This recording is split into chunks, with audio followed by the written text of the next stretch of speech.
Você acredita que realmente conhece a mulher que está ao seu lado? Ou será que aquilo que enxerga é apenas a versão cuidadosamente planejada para conquistar a sua confiança e garantir espaço na sua vida? Essa pergunta não é apenas provocativa, ela é proibida, porque coloca em risco toda a fantasia confortável em que muitos homens preferem viver. É mais fácil acreditar que a doçura inicial, a atenção constante e o apoio incondicional são prova de autenticidade, do que aceitar a dura realidade de que tudo isso pode ser parte de uma encenação sutil, mas extremamente eficaz. Maquiavel dizia que os homens são tão crédulos que aquele que engana sempre encontrará alguém disposto a ser enganado. E quando aplicamos essa visão ao campo das relações, percebemos que muitos se entregam a um teatro bem ensaiado, incapazes de distinguir o personagem da essência. Mas não se trata de demonizar a mulher, e sim de expor uma dinâmica humana universal. Jung nos lembra que todo ser humano carrega uma sombra, uma parte reprimida e oculta, que cedo ou tarde se manifesta. O que vemos na superfície raramente é a verdade completa. A aparência doce e compreensiva pode conviver lado a lado com desejos de controle, inseguranças, ambições ou estratégias inconscientes que moldam o comportamento. Freud acrescentaria que o inconsciente humano é movido por forças que a própria pessoa nem sempre admite para si mesma, quanto mais para os outros. O sorriso pode ser sincero, mas também pode ser uma máscara para encobrir intenções mais profundas. Nietzsche diria que o homem moderno tem medo da verdade nua e crua. Prefere vestir-se de ilusões, acreditar em narrativas românticas, viver anestesiado por promessas de amor eterno, ao invés de confrontar a realidade, muitas vezes brutal, das relações humanas. E o preço dessa escolha é sempre alto. Homens que entregam sua identidade, seus recursos e suas emoções para um ideal falso, descobrindo tarde demais que estavam apaixonados por uma versão cuidadosamente construída, não pela realidade. É como se cada gesto inicial de carinho fosse um investimento estratégico, cada palavra de apoio um cálculo silencioso. O erro está em acreditar que aquilo é a essência, quando muitas vezes é apenas a introdução de uma peça de teatro, onde você é o espectador iludido. A verdade é que todo relacionamento é também um jogo de poder, e os homens que ignoram isso sempre terminam em desvantagem. Maquiavel não falava de romances, mas de governantes, inimigos e aliados. Ainda assim, sua lógica se aplica perfeitamente. O poder é exercido através da manipulação de percepções, e quem não aprende a enxergar além da superfície se torna inevitavelmente presa da narrativa do outro. O mesmo vale aqui. Se você enxerga apenas aquilo que é mostrado, você é controlado por uma ilusão. Se você se contenta com a máscara, você nunca conhecerá a essência. O que está em jogo não é apenas o destino de um relacionamento, mas a sua identidade como homem. Respeito, liberdade e clareza não são dados de presente. São conquistados através da capacidade de questionar, de observar, de duvidar do que parece óbvio. Marcos Aurelius dizia que a mente que vê a realidade como ela é, jamais será escravizada. E é exatamente isso que está em jogo. A escravidão emocional de acreditar em uma imagem falsa contra a liberdade de enxergar a verdade que poucos ousam enfrentar. Você pode continuar vivendo no conforto da ilusão, acreditando que tudo que vê é real. Ou pode escolher atravessar a barreira que separa o teatro da realidade e abrir os olhos para algo que vai transformar para sempre a forma como você olha para o feminino e para si mesmo. Essa escolha tem um custo. Uma vez que você vê a verdade, nunca mais consegue voltar atrás. Mas esse também é o primeiro passo para recuperar o controle da sua vida, proteger sua identidade e conquistar o respeito que não se implora, mas se exige pela clareza de quem já não se deixa enganar. Maquiavel no Reino do Desejo. Maquiavel jamais escreveu sobre relacionamentos amorosos. Seu campo era o poder, a política, a guerra e a manipulação dos homens. No entanto, seus princípios são tão cruamente verdadeiros sobre a natureza humana que podem ser aplicados em qualquer cenário onde exista disputa de poder, influência e sobrevivência. E no campo do desejo entre homens e mulheres, esses princípios se revelam ainda mais claros. A maior falha dos homens é acreditar que o amor é um território separado da estratégia, que sentimentos são puros e que relacionamentos funcionam apenas na base da sinceridade. O erro é achar que desejo e afeto não estão atravessados por interesses, medos e jogos silenciosos de poder. Quando Maquiavel dizia que é mais seguro ser temido do que amado, ele não falava de casais, mas de governantes. Porém, quando você observa como funcionam as dinâmicas de desejo, percebe que a essência é a mesma. Amor sem respeito não se sustenta. Desejo sem limites se transforma em descontrole, e quem ignora o fator poder sempre acaba dominado. Freud explicaria que o desejo humano é atravessado por impulsos inconscientes, muitas vezes contraditórios, que tornam as relações um campo de forças. Jung acrescentaria que o que chamamos de atração é, na verdade, um encontro de arquétipos, a anima e o animus, o masculino e o feminino projetados um no outro, nem sempre refletindo a realidade, mas aquilo que a psique deseja encontrar. O desejo não é apenas biológico, é também psicológico e estratégico. Quando uma mulher observa um homem, ela não vê apenas aparência ou simpatia, mas avalia inconscientemente sua posição, seu potencial de liderança, sua capacidade de resistir a pressões. São julgamentos sutis, mas reais, que determinam se aquele homem será visto como parceiro de valor ou como figura descartável. Esse processo pode parecer instintivo, mas é atravessado pelo mesmo tipo de cálculo que Maquiavel via nos governantes: medir forças, avaliar riscos, explorar oportunidades. O problema é que muitos homens entram nesse campo como sonhadores, acreditando apenas no encanto do momento, na narrativa romântica. Ignoram que, por trás da aparência de espontaneidade, existem camadas de estratégia. Maquiavel nos lembra que os homens que não compreendem os jogos de poder são sempre usados por aqueles que compreendem. O desejo não foge a essa regra. Ele é uma arena onde afetos e estratégias se confundem, onde gestos podem significar carinho verdadeiro ou manipulação silenciosa, e onde um erro de leitura pode custar caro. Nietzsche diria que a tragédia é que o homem prefere acreditar no mito do amor puro, porque isso o preserva da dor de encarar a realidade. Mas o preço dessa negação é alto. Relacionamentos frágeis, perda de respeito, destruição da identidade. Sêneca lembraria que o homem que não domina suas próprias paixões se torna escravo delas, e não há escravidão mais sutil do que aquela que vem disfarçada de desejo. O que parece entrega total, muitas vezes, é apenas abdicação do próprio poder. Entender o reino do desejo pela lente de Maquiavel é enxergar que amor e estratégia nunca estiveram separados. O que diferencia o homem que sobrevive do homem que se perde é a clareza em perceber quando está diante de afeto genuíno e quando está preso em um jogo de influência. E esse olhar não é cínico, é necessário, porque quem acredita que o desejo é sempre inocente acaba refém das forças que não enxerga. Já quem observa com lucidez pode viver o amor de forma mais autêntica, sem cair em armadilhas que destroem sua liberdade e seu respeito. A arte da máscara. Desde os primeiros encontros, o que se vê raramente é o que realmente existe. Toda mulher, consciente ou não, constrói uma versão de si mesma, uma narrativa cuidadosamente elaborada que serve como filtro, teste e sedução. Essa máscara inicial pode parecer apenas simpatia, charme ou interesse genuíno, mas sob a lente de Maquiavel, fica evidente que trata-se de uma forma de estratégia. Apresentar-se de maneira doce, compreensiva e atenciosa é muitas vezes o modo de conquistar território psicológico.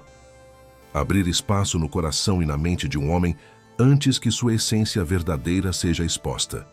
Jung descreveu esse fenômeno como persona, o rosto social que todos usamos para nos adaptarmos às expectativas dos outros. No campo das relações, essa persona feminina é quase sempre idealizada, uma versão intensificada de virtudes, empatia e cuidado. O homem sedento por afeto e aceitação vê nessa performance exatamente aquilo que deseja acreditar. É nesse ponto que Freud acrescentaria que grande parte do encanto inicial é um jogo inconsciente, movido tanto por desejos reprimidos quanto por medos de rejeição e perda. A máscara não é apenas ferramenta de manipulação, mas também mecanismo de defesa e sobrevivência. O perigo surge quando o homem confunde máscara com essência.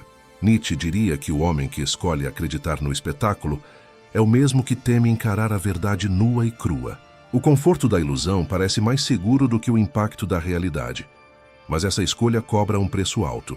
Ignorar a máscara significa abrir mão da clareza e entregar poder de decisão a alguém que ainda nem foi verdadeiramente revelada. A doçura inicial pode ser genuína, mas também pode ser apenas a introdução de um jogo psicológico onde a confiança é conquistada primeiro para ser explorada depois. Maquiavel afirmava que governantes não devem ser julgados pelas palavras, mas pelos atos consistentes. O mesmo vale aqui. A máscara não se sustenta para sempre, e o que realmente importa é o que aparece quando o tempo, a pressão e a rotina corroem a performance inicial. É nesse ponto que a verdadeira personalidade se revela, não no brilho dos primeiros gestos, mas nas contradições que surgem quando a aparência já não pode mais ser sustentada. O homem que se deixa cegar por elogios, atenção e pequenas provas de afeto, logo descobre que não conhecia a mulher que tinha ao lado, apenas o papel que ela representava. Os estoicos, como Marco Aurélio, diriam que o homem deve observar sem apego, sem pressa de acreditar, mantendo a calma diante da imagem encantadora que se apresenta. Não rejeitar, mas também não se entregar sem clareza. A disciplina emocional é o que permite enxergar além da máscara e separar a aparência da realidade. Porque a máscara não é o problema em si. Ela é inevitável. Todos usam máscaras. O problema é quando o homem, por carência ou ingenuidade, decide acreditar que aquilo é a totalidade e não apenas a introdução de algo mais profundo e complexo. Entender a arte da máscara é aceitar que ninguém se mostra por inteiro no início. A questão é se você terá coragem e paciência para enxergar além da superfície, ou se vai preferir viver na ilusão confortável que alimenta o desejo, mas destrói o discernimento. A escolha nesse momento é entre ser espectador do teatro ou analista atento dos sinais que escapam entre as falas ensaiadas. E essa escolha define quem terá poder na relação e quem será apenas conduzido pela narrativa do outro. Sombras sob a beleza. A beleza tem o poder de cegar. É instintivo. Quando um homem se depara com uma mulher atraente, seus sentidos são dominados por um misto de desejo, fascínio e expectativa. Mas o que raramente é percebido é que sob a superfície encantadora existe um território oculto, feito de sombras, desejos reprimidos e ambições escondidas. Jung chamava isso de sombra, a parte da psique que não se mostra, que é reprimida porque não se encaixa no ideal que alguém deseja projetar. Maquiavel, em sua visão crua, diria que todo ser humano carrega dentro de si interesses que jamais serão revelados de forma direta, porque a sobrevivência depende da habilidade de manter segredos. O problema é que o homem comum, deslumbrado pelo brilho da beleza, deixa de perceber os sinais que apontam para esse lado oculto. A ternura aparente pode conviver com ressentimentos profundos, com frustrações nunca ditas ou com desejos de poder que se escondem atrás de palavras doces. Freud nos lembra que a mente é um campo de batalhas invisíveis, onde impulsos reprimidos buscam brechas para emergir. O gesto carinhoso pode ser real, mas também pode carregar intenções inconscientes de controle, testes silenciosos de limites, ou até uma forma disfarçada de manipulação. Nietzsche diria que o erro do homem moderno é idolatrar a beleza como se ela fosse sinônimo de verdade. Ele se perde em adoração, transformando a mulher em um ideal quase divino, quando na realidade deveria encará-la como um ser humano, com forças, fraquezas e contradições. Essa cegueira é perigosa, porque cria vulnerabilidade. A sombra que não é reconhecida cedo ou tarde vem à tona, e quando isso acontece, o impacto pode ser devastador para quem acreditava na imagem perfeita. Maquiavel alertaria que confiar demais na aparência é o caminho mais rápido para ser enganado. O que não é visível é sempre mais importante do que aquilo que é mostrado. É no silêncio, nos pequenos gestos, nas reações diante da adversidade que a sombra começa a se manifestar. O homem que não observa com clareza perde a chance de compreender a totalidade da mulher à sua frente. Ele se apaixona por metade de uma história e ignora a parte que realmente importa. Os estoicos ensinavam que a sabedoria está em não se deixar dominar, nem pelo prazer, nem pela dor, Esse princípio se aplica aqui. O homem precisa aprender a não se deixar enfeitiçar apenas pela beleza, mas a encarar o que está por trás dela. A sombra não é necessariamente malícia, mas é sempre verdade. Conhecê-la é fundamental para enxergar a realidade. Ignorá-la é viver em ilusão. A questão que se impõe é simples. Você está disposto a ver além da beleza, a enfrentar os aspectos ocultos que toda mulher carrega, ou prefere permanecer cego, fascinado por um reflexo que pode desaparecer a qualquer instante? Porque somente quando a sombra é reconhecida é que a relação pode ser compreendida em sua totalidade. O homem que escolhe abrir os olhos não será surpreendido, porque entenderá que a beleza é apenas uma parte do todo e que a verdade está sempre nas sombras que se escondem sob o encanto. Sinais da estratégia. Nenhum gesto é neutro.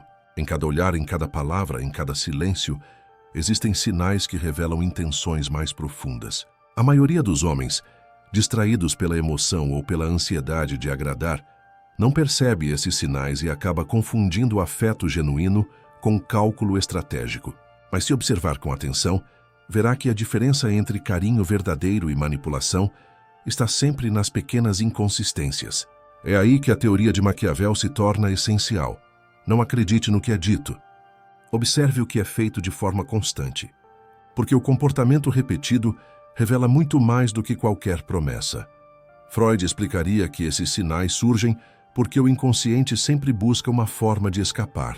Uma palavra mal colocada, um olhar de desprezo em um momento específico, um silêncio prolongado diante de uma questão importante, tudo isso pode revelar sentimentos escondidos. Jung acrescentaria que esses sinais são expressões da sombra, elementos que escapam do controle consciente e deixam transparecer a verdadeira natureza da pessoa. O problema é que o homem, desejando acreditar na versão confortável da história, escolhe ignorar aquilo que está diante dos seus olhos. Nietzsche diria que essa cegueira não é inocente, mas covarde. O homem prefere não enxergar porque teme o que pode encontrar. Ele aceita os gestos de carinho sem questionar se eles são consistentes, porque teme perder o pouco de afeto que acredita ter conquistado. Essa atitude o coloca em posição de fragilidade, pois o que não é visto cedo ou tarde se volta contra ele. Maquiavel já dizia que quem não percebe os movimentos do inimigo será sempre derrotado. No campo das relações, o inimigo não é a mulher, mas a ilusão criada pelo desejo de acreditar no que convém. Os estoicos ensinavam a manter a mente atenta, livre de paixões cegas. Aplicar esse princípio significa aprender a observar os sinais sem deixar que a emoção distorça a percepção. Uma demonstração de afeto pode ser real, mas se ela aparece apenas quando há vantagem envolvida, é um sinal claro de estratégia. Uma palavra de apoio pode ser sincera, mas se logo depois se contradiz por meio de atitudes, é preciso considerar que não se trata de amor, mas de cálculo. A estratégia se manifesta de forma sutil, e o homem que não desenvolve a habilidade de leitura se torna presa fácil. O respeito que ele perde não é tomado à força, é entregue de maneira silenciosa, justamente porque ele prefere a ilusão à realidade. Aprender a identificar os sinais não é viver em paranoia, é viver em clareza. Significa separar aquilo que é construído para impressionar daquilo que é consistente e verdadeiro. A questão é se você está disposto a observar de verdade, a ler além das palavras, a enxergar o que é revelado nas entrelinhas. Porque no final não são os grandes gestos que definem uma relação, mas os detalhes invisíveis que mostram quem realmente está ao seu lado. A sedução da ilusão. A maioria dos homens não cai porque foi enganada por completo, mas porque escolheu acreditar em uma versão conveniente da realidade. A sedução mais poderosa não é a do corpo, mas a da ilusão. É o teatro silencioso que oferece exatamente aquilo que o homem deseja ver: doçura para o carente, apoio para o inseguro, admiração para o vaidoso. Essa adaptação inicial funciona como uma armadilha psicológica. O homem, em vez de analisar, se deixa guiar pelo prazer imediato de acreditar que finalmente encontrou aquilo que buscava. É aqui que Maquiavel se torna atual. Ele dizia que os homens preferem acreditar nas aparências, porque é mais fácil e confortável do que encarar a verdade. Freud explicaria que essa escolha é fruto de mecanismos inconscientes. O homem projeta na mulher sua necessidade de ser aceito, amado e validado, e interpreta os gestos iniciais como confirmações dessa fantasia. O problema é que quanto mais ele alimenta essa ilusão, mais cego fica para os sinais de contradição. Jung reforçaria que o homem não vê a mulher como ela realmente é, mas como o arquétipo que sua mente deseja enxergar. Ele constrói uma imagem idealizada e se apaixona por essa projeção, não pela pessoa de verdade. Nietzsche diria que esse apego à ilusão é uma forma de covardia existencial. O homem prefere se enganar, prefere a mentira confortável à verdade dolorosa, porque a verdade exige responsabilidade. Reconhecer que nem toda demonstração de afeto é genuína, que nem toda promessa tem valor, exige coragem. A maioria não está disposta a pagar esse preço. Preferem viver anestesiados, acreditando que estão no controle, quando na verdade são conduzidos pelo roteiro de outro. Os estoicos alertariam que a verdadeira liberdade está em não depender das aparências para sentir paz. Marco Aurélio diria que a mente disciplinada não se deixa seduzir por elogios nem se abater por críticas, porque sabe que ambos podem ser instrumentos de manipulação. O homem que aprende a observar sem se deixar levar pelo encantamento tem clareza. O que não aprende vive em servidão emocional. A ilusão é sedutora porque satisfaz o desejo imediato. É fácil acreditar que encontrou a mulher perfeita, aquela que compreende, apoia e ama incondicionalmente. Mas essa perfeição raramente resiste ao tempo. Quando a máscara cai, o impacto é brutal. A decepção é proporcional ao nível da ilusão alimentada. Quanto mais o homem acreditou no conto de fadas, mais dolorosa será a queda. O verdadeiro desafio não é conquistar a mulher, mas conquistar a clareza diante dela. A ilusão pode ser doce, mas é também veneno. O homem que escolhe o conforto da mentira está abrindo mão de sua própria força. Já aquele que encara a realidade, mesmo quando ela fere, constrói uma base sólida de respeito e liberdade. A sedução da ilusão é forte, mas só domina quem decide ser cego. A questão é, você está disposto a abrir os olhos e enfrentar a verdade, ou continuará vivendo no teatro que o prende? A moeda do controle. Em toda relação existe uma economia silenciosa, um sistema de trocas que não aparece nas palavras, mas se manifesta nos gestos, nas concessões e na forma como o respeito é construído ou destruído. Essa moeda invisível é o controle. Alguns chamam de influência, outros de poder, mas o resultado é o mesmo. Aquele que entende as regras desse jogo mantém a posição de comando, enquanto o que ignora se torna refém. Maquiavel dizia que os homens esquecem mais facilmente a morte do pai do que a perda do patrimônio, porque no fundo o que mais importa não é o afeto, mas o que se pode ganhar ou perder em termos de poder. No campo das relações, a moeda não é apenas dinheiro, mas respeito, admiração e status. Freud mostraria que o desejo humano nunca é puro. Ele sempre traz consigo necessidades inconscientes de validação, segurança e domínio. O carinho que parece espontâneo pode esconder a expectativa de algo em troca. Jung completaria que a persona feminina, projetada no início como ideal, começa a mostrar rachaduras quando percebe até onde pode ir sem perder o controle. A moeda circula justamente aí. Cada gesto, cada resposta, cada limite estabelecido pelo homem mostra à mulher até onde ela pode expandir sua influência. Nietzsche explicaria que a vontade de poder é a base de todas as interações humanas, e ignorar isso é negar a própria realidade. O homem que acredita que amor basta sem respeito está condenado a perder o comando. O respeito não se implora. É conquistado pela firmeza, pela coerência e pela recusa em se curvar diante de pressões sutis. Sêneca diria que o homem que não domina a si mesmo será inevitavelmente dominado pelos outros. Essa é a essência da moeda do controle. Ou você entende o valor do respeito como o principal pilar, ou será reduzido a mero coadjuvante na sua própria história. Maquiavel alertava que governar é manter as aparências enquanto se exerce autoridade real. Em um relacionamento acontece o mesmo. A mulher pode demonstrar afeto, mas observa silenciosamente se suas ações refletem firmeza ou fraqueza. O silêncio diante de um desrespeito, a aceitação de pequenas contradições, A hesitação diante de um teste, tudo isso comunica o valor que você atribui a si mesmo. É como se cada atitude fosse uma moeda depositada nessa balança invisível que mede quem tem mais poder. O erro do homem ingênuo é acreditar que amor é suficiente para manter equilíbrio. O amor pode existir, mas sem controle, sem respeito e sem clareza, ele se deforma em dependência. E quando a dependência surge, a moeda do controle já mudou de mãos. O homem que não sabe estabelecer limites se torna frágil, e a fragilidade nunca inspira admiração. Marco Aurélio lembraria que governar a si mesmo é o primeiro passo para governar qualquer outra coisa. Se você não consegue controlar seus impulsos e suas emoções, não terá como manter sua posição em um campo onde cada gesto conta. A moeda do controle está sempre em circulação, mesmo quando você não percebe. O que define o destino de um relacionamento não é apenas quanto amor existe, mas quem dita as regras silenciosas de respeito, influência e poder. Ignorar isso é viver enganado, acreditar em uma neutralidade que não existe. Reconhecer é o primeiro passo para não se tornar escravo de uma dinâmica que se repete em silêncio até consumir por completo sua identidade. Testes de poder. Toda relação é marcada por momentos invisíveis em que a mulher, consciente ou não, avalia a força e a consistência do homem ao seu lado.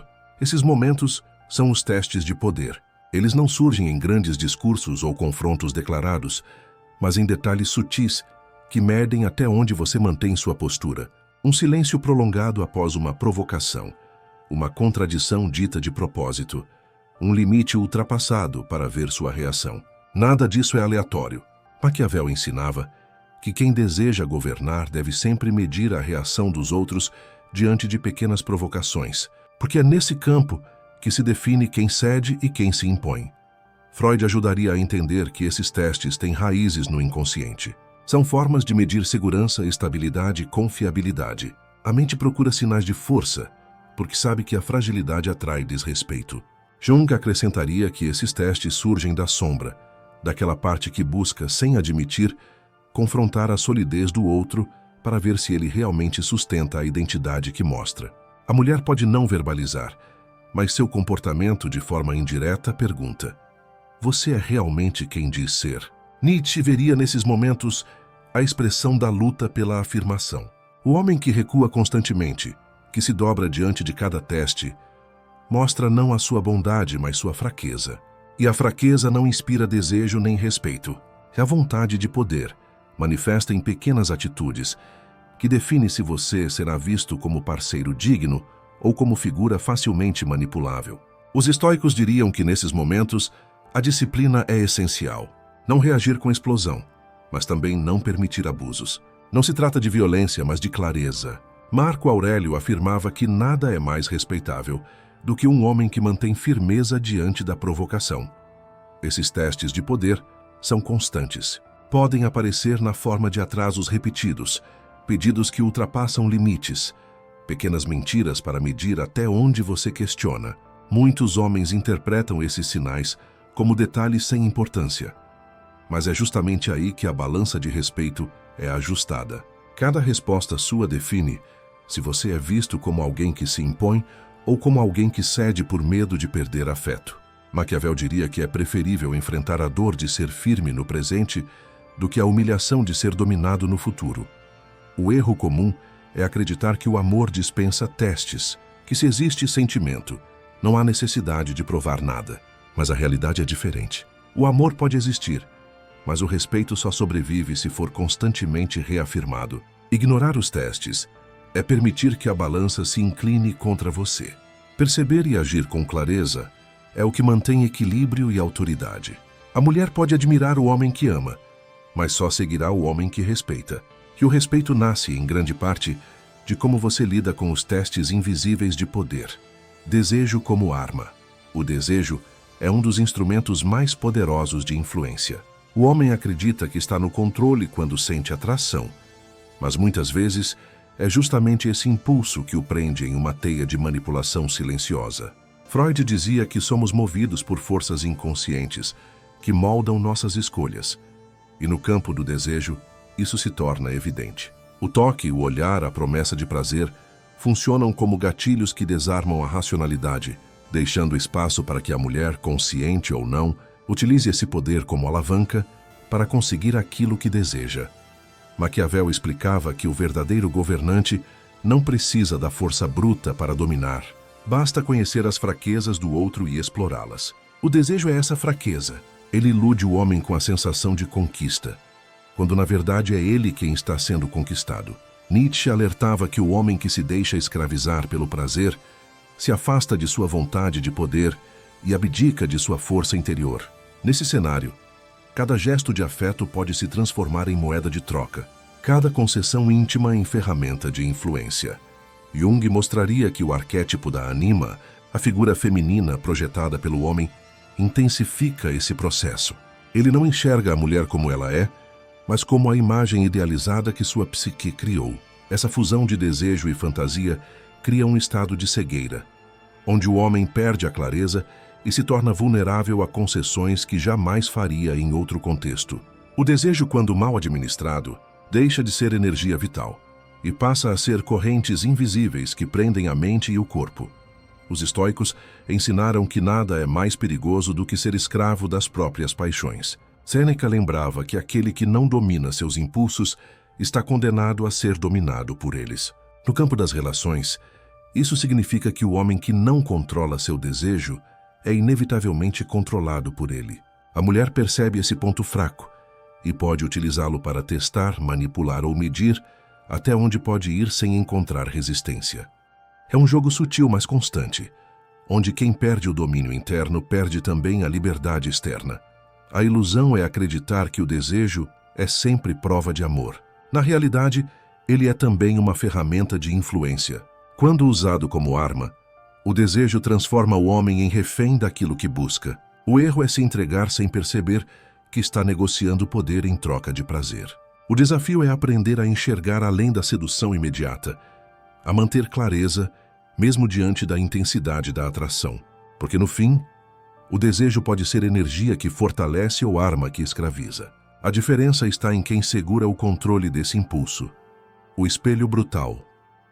Todo relacionamento funciona como um espelho que revela não apenas quem está ao seu lado, mas principalmente quem você é de verdade. Maquiavel dizia que é sob a pressão que a verdadeira natureza das pessoas se manifesta. E isso vale para ambos os lados. Uma mulher diante do homem fraco molda seu comportamento para dominar. Diante do homem firme, ajusta-se com respeito. O espelho não mente. Ele mostra o reflexo da sua força ou da sua fragilidade. Se você é incapaz de impor limites, o reflexo será o desrespeito. Se você demonstra consistência, o reflexo será a admiração. Jung acrescentaria que esse espelho ativa arquétipos internos. A mulher reflete a sua própria sombra, expondo inseguranças e desejos reprimidos que você tenta esconder. Freud reforçaria que as reações dela funcionam como um retorno direto ao seu inconsciente. Se você se comporta como alguém carente, ela reage testando sua dependência. Se você age como alguém seguro, ela responde com entrega proporcional. A mulher, sem perceber, torna-se instrumento que revela os pontos que você mesmo tentou negar. Nietzsche veria nesse processo a prova máxima da autenticidade. O homem que se engana sobre si mesmo será desmascarado pelo reflexo que o relacionamento impõe. Ele pode acreditar que é forte, mas se cede ao menor sinal de pressão, a realidade mostrará sua fraqueza. O espelho da relação revela se sua vontade de poder é sólida ou se não passa de aparência. É um confronto direto com sua verdade interna. E é por isso que tantos homens evitam enxergar com clareza. É mais fácil culpar a mulher pelo desrespeito do que admitir que foi sua postura que refletiu aquilo de volta. Os estoicos ensinariam que a vida é feita de testes contínuos e as relações não fogem dessa regra. Marco Aurélio diria que você não controla as ações dos outros, mas controla suas respostas. E é exatamente nessa resposta que o espelho se forma. Quando você reage com equilíbrio, disciplina e firmeza, o reflexo que surge é o de um homem respeitável. Quando você reage com descontrole, medo ou submissão, o reflexo é de alguém que perdeu a própria essência. O erro é acreditar que o espelho é injusto. Ele não é, Ele apenas mostra com brutalidade aquilo que você é, sem máscaras, sem desculpas. Se o reflexo é duro, o problema não está no espelho, mas no que você deixou de construir em si mesmo. O relacionamento, nesse sentido, é uma oportunidade rara. Ele revela suas falhas com clareza e, ao mesmo tempo, mostra onde você precisa crescer. Mas para isso, é preciso coragem para olhar sem desviar. O espelho brutal não perdoa ilusões. Ele mostra o homem que você realmente é. A pergunta é: você está preparado para ver o reflexo da sua própria verdade ou continuará fugindo e culpando o mundo por aquilo que na verdade nasce dentro de você? Porque no fim, o espelho apenas devolve o que você projeta. Estratégia da clareza. Clareza é a arma que separa o homem lúcido daquele que se deixa aprisionar pelas ilusões. Maquiavel já ensinava que governar é enxergar além das palavras, porque quem se guia apenas por promessas está condenado a ser traído. No campo das relações, isso significa aprender a avaliar não o que é dito, mas o que é sustentado por consistência. A clareza nasce da observação fria, do distanciamento emocional que permite enxergar padrões. A mulher pode dizer que respeita, mas o respeito verdadeiro só se comprova quando você coloca limites e observa se eles são aceitos ou rompidos. Freud explicaria que a mente humana é mestra em criar narrativas para justificar desejos. Por isso tantos homens se enganam. Eles não querem ver a verdade, querem confirmar a fantasia que construíram. A clareza exige romper esse auto-engano, questionar as próprias emoções e perguntar se aquilo que parece amor não é, na verdade, dependência disfarçada. Jung diria que a clareza surge quando você encara sua própria sombra. Só quem se conhece profundamente é capaz de não projetar suas carências em alguém e de enxergar o outro como ele realmente é. Nietzsche lembraria que clareza é um ato de coragem. É escolher enfrentar a verdade, mesmo quando ela destrói a ilusão confortável. O homem que foge da clareza prefere viver como escravo da aparência, alimentando-se de pequenas doses de carinho ilusório em vez de exigir respeito real. A clareza, por sua vez, liberta porque coloca você diante da realidade nua, sem máscaras, sem justificativas. Esse é o ponto em que você deixa de ser jogado pelas circunstâncias e passa a jogar com elas.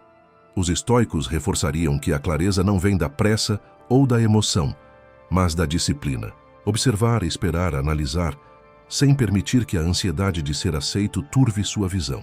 Sêneca dizia que nada é mais perigoso do que se enganar sobre aquilo que mais importa. Por isso, aplicar a clareza é um ato de sobrevivência. Significa observar ações repetidas, buscar coerência entre palavras e atitudes e recusar explicações que contradizem os fatos. A estratégia da clareza não é viver desconfiado, mas viver desperto. É entender que o amor genuíno se prova pela constância, que o respeito não aparece em discursos, mas em gestos, que a lealdade não é declarada, mas praticada. O homem que cultiva clareza não precisa implorar, não precisa vigiar, não precisa se perder em jogos de ciúme. Ele simplesmente enxerga, e quem enxerga está no controle. O desafio é que a clareza exige desapego. Exige que você esteja disposto a perder uma ilusão para não perder a si mesmo.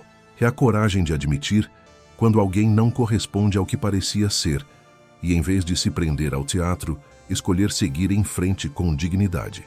A clareza é dura, mas é também libertadora, porque só ela garante que você construa relacionamentos baseados em respeito real e não em encenações frágeis. O despertar. Chega um momento em que a ilusão não pode mais ser sustentada.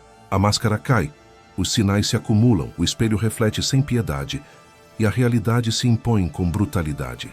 Esse é o ponto em que o homem tem duas escolhas: negar o que está diante dos seus olhos ou despertar para uma nova forma de enxergar. Maquiavel diria que ignorar a verdade é a atitude que condena o governante à queda, e nas relações não é diferente. O despertar acontece quando você percebe que a história que acreditava viver nunca foi exatamente a realidade, mas um roteiro cuidadosamente encenado. Freud explicaria que esse momento é doloroso porque confronta os desejos mais profundos do inconsciente. O homem que sempre buscou aceitação se vê diante da rejeição. O que projetava como amor se revela cálculo, o que julgava afeto puro se mostra também interesse. É nesse choque que surge a oportunidade de mudança. Jung diria que o despertar é o encontro inevitável com a sombra, não apenas a dela, mas principalmente a sua. É quando você vê com clareza a sua própria carência, a sua necessidade de acreditar em ilusões e entende que só enfrentando isso poderá evoluir.